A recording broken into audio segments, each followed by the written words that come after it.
Good morning and welcome to the B.F. Anderson Technical Report for March the 14th. You know, I'd like to mention one thing about technical analysis. It's very important. And, you know, there's really three components to an investment decision. One would be what's the story, in other words, who's managing the company? What are the numbers? How do the earnings look? How do the sales look? Things like that. But technical analysis is a third component.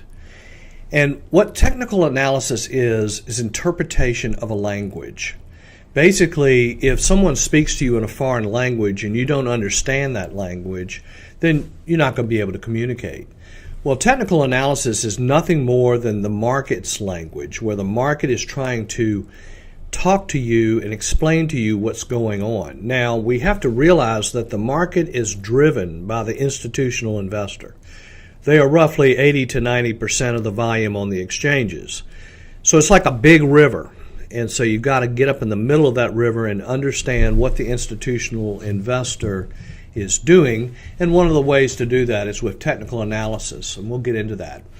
Here's the NASDAQ. This is what we usually start out with. As you can see, we made our low last year. We've been in a nice solid uptrend. Last week was a difficult week. It was probably the worst week of the year.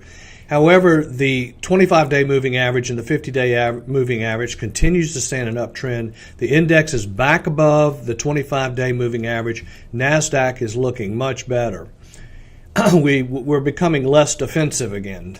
Here again, we have the weekly indicator. You can see that we have now gotten well above the 35-week moving average. We got above it for going on 4 weeks, which is very constructive.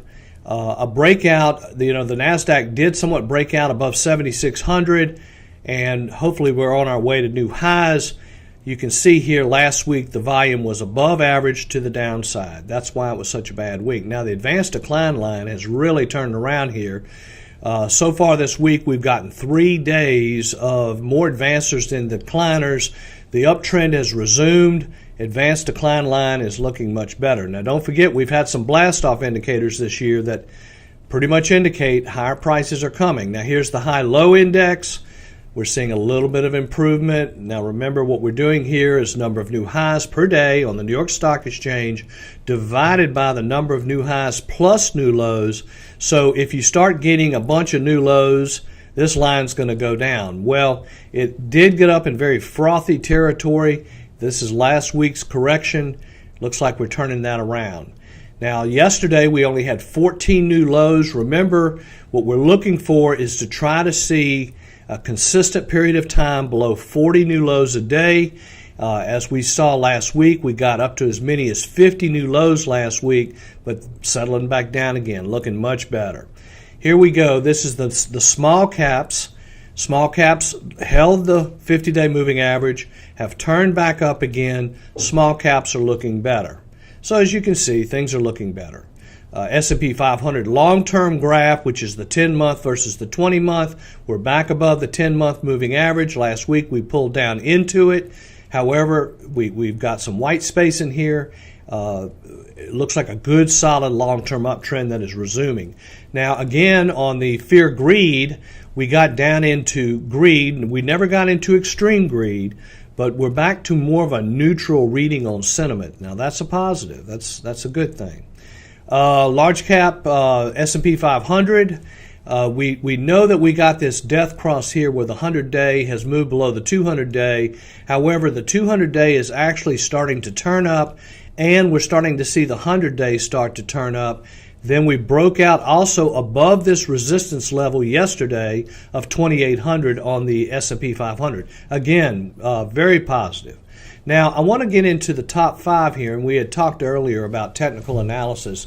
One of the things that we need to introduce today into the top 5 is we want to start looking at key critical buy points and how to set stop losses, because you really have to use a stop loss.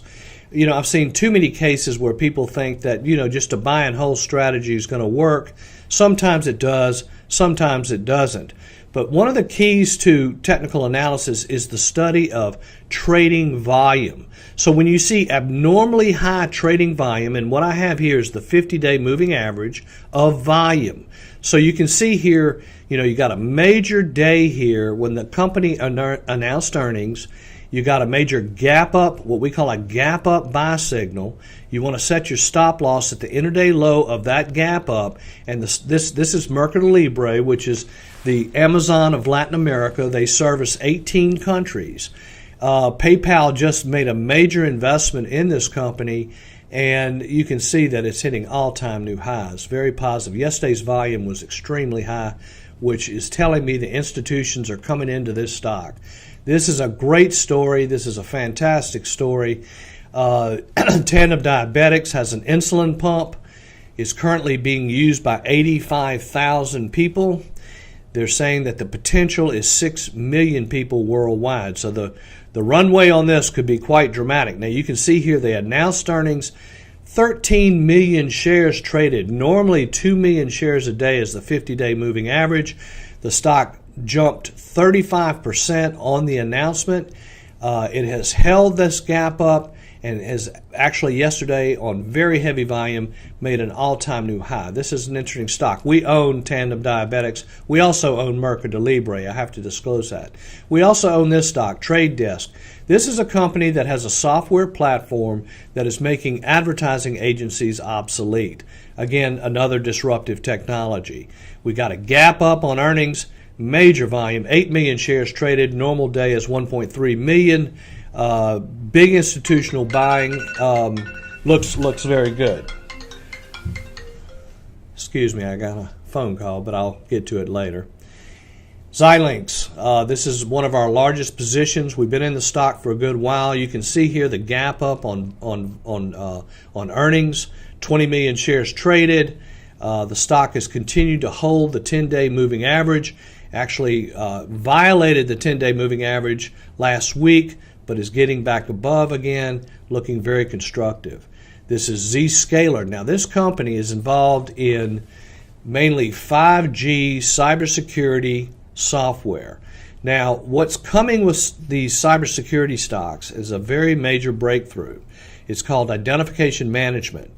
It's where these hackers that come into a network can be identified, and therefore you can go arrest them and put them in jail or whatever you need to do. So it's going to shut down the hackers. Anyway, this company on the day they announced earnings traded 9.5 million shares, gap up buy signal, made an all-time new high. We also own this security. So all in all, what I'm saying is we're finding a lot of really good opportunities after this most recent earnings season, and things are looking much better for the indexes and the market overall. Call me if you have any questions.